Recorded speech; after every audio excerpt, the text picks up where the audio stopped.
Fidelis Alcântara nasceu na cidade de Coluna, na região do Vale do Rio Doce. No início da década de 1980, veio com a família para Belo Horizonte, onde formou-se em publicidade e propaganda. É ativista social e militante de vários movimentos sociais. Atualmente integra o Comitê dos Atingidos pela Copa BH. No Retratos de hoje, damos sequência à série de entrevistas com os candidatos ao governo de Minas Gerais.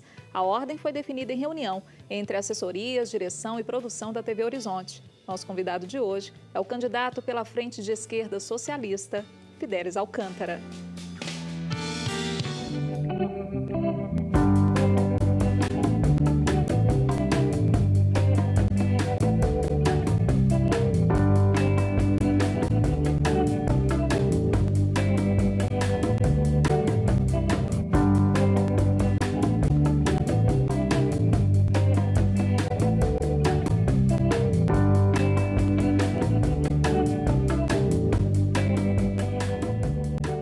Olá, candidato. Obrigada por ter aceitado o nosso convite e contribuir, com a decisão do eleitor.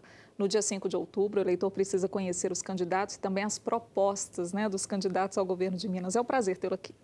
Eu agradeço o convite, Adriana. É muito importante esse momento para nós, que temos tanto pouco espaço no programa eleitoral, então esse espaço aqui é muito importante. Agradeço a TV Horizonte, a vocês da produção. Só para o eleitor ter uma ideia, quanto de espaço vocês têm na televisão em horário eleitoral? Nós temos 54 segundos. 54 segundos para mostrar todas as propostas. Exatamente. Aí nós temos que colocar uma vinheta de abertura, outra de encerramento, o tempo cai lá para 47, 48 segundos. São praticamente 2 linhas. Muito, pois é, e aqui a gente vai ter pelo menos 30 minutos para a gente mostrar um pouquinho, das propostas, do que o senhor pensa a respeito do nosso Estado. E eu começo já perguntando, candidato, por que o senhor seria a melhor opção nesse momento para o eleitor para governar Minas Gerais? O senhor é formado em publicidade e propaganda, sim, mas nunca exerceu um cargo público, Está preparado porque tem muito desafio pela frente. Sim, mas, Adriana, uma das coisas que eu acho mais importantes no lançamento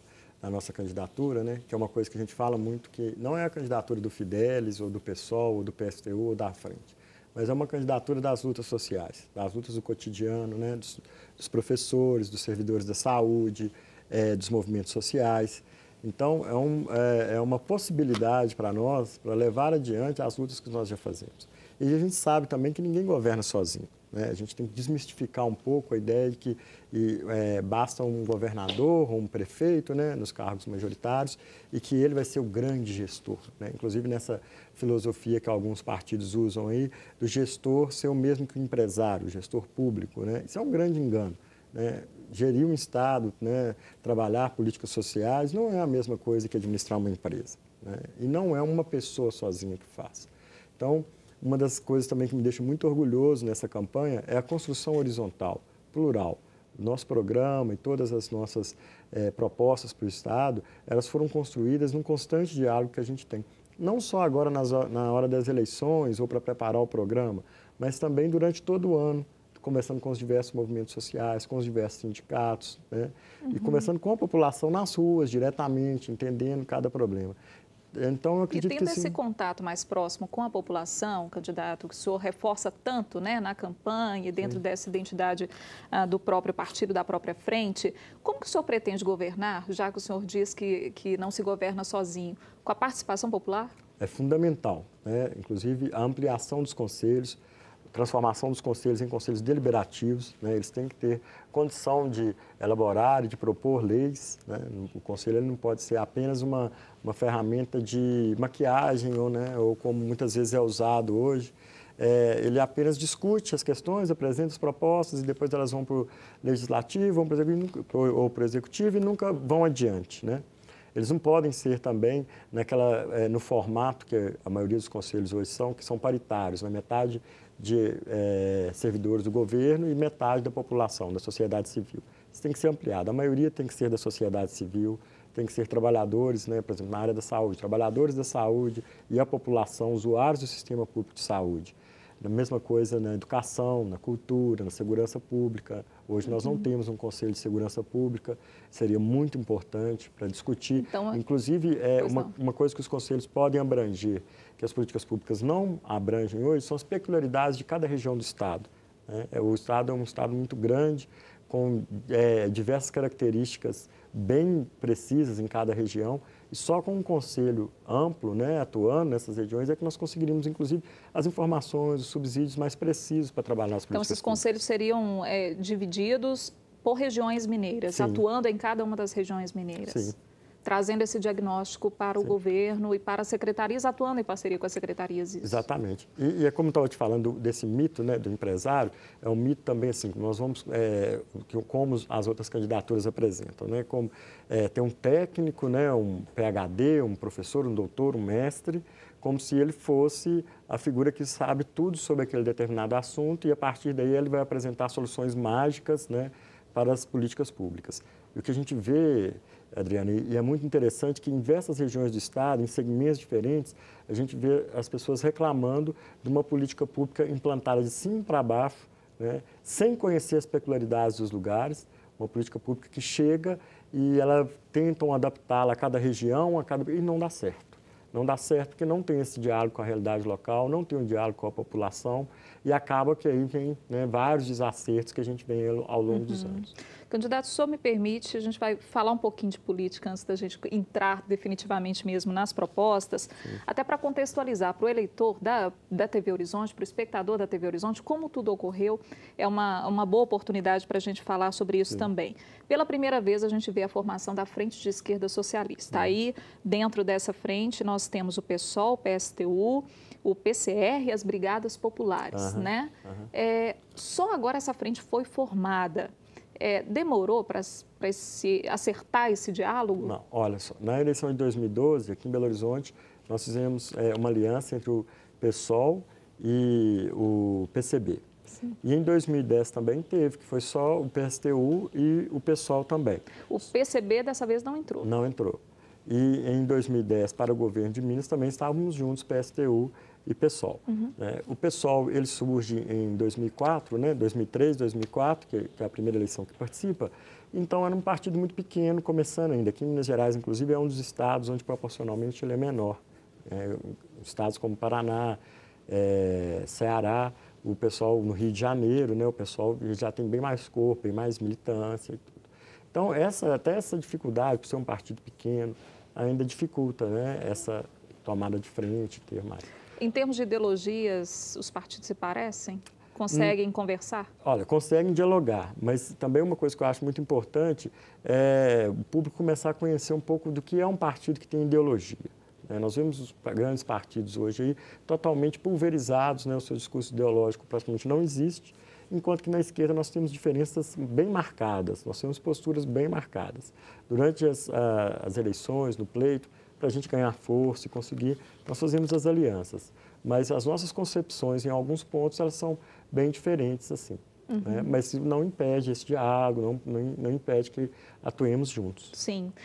Candidato, eu vou convidá-lo para acompanhar uma pergunta que foi feita por um dos nossos colaboradores aqui da Arquidiocese de Belo Horizonte, dos veículos que fazem parte também da Arquidiocese.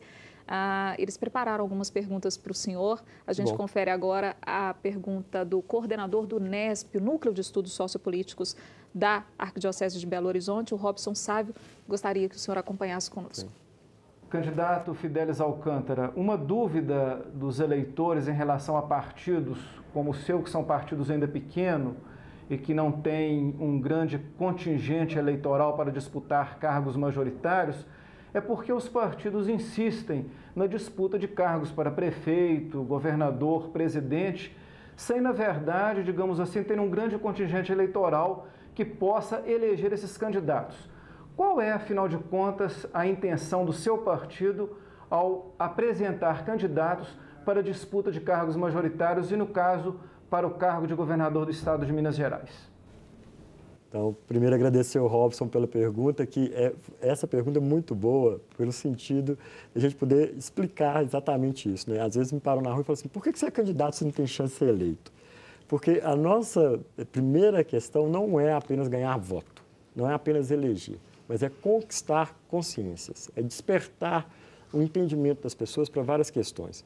Hoje nos é negado, Adriano, uma série de informações sobre a gestão pública, sobre as questões do nosso estado. Então, uma candidatura como a nossa, ela vem nesse sentido de explicitar para o eleitor algumas questões que os partidos tradicionais não vão falar.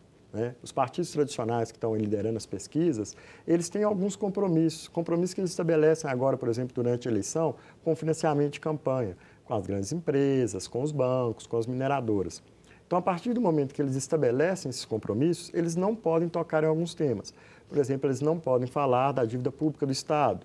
O governo de Minas tem dívida com o governo federal, então é muito delicado para os dois falarem, dos seus compromissos com isso. Eles não podem falar sobre a questão da limitação da mineração em Minas, porque eles têm deputados eleitos pelas mineradoras, e deputados que hoje são financiados pelas mineradoras. Então, eles não podem falar de um controle da mineração, de uma redução da mineração, um controle popular, inclusive, da mineração. E vários outros temas que, se eu for me alongando aqui, nós vamos perder o programa inteiro. Mas para ampliar essa possibilidade de reflexão.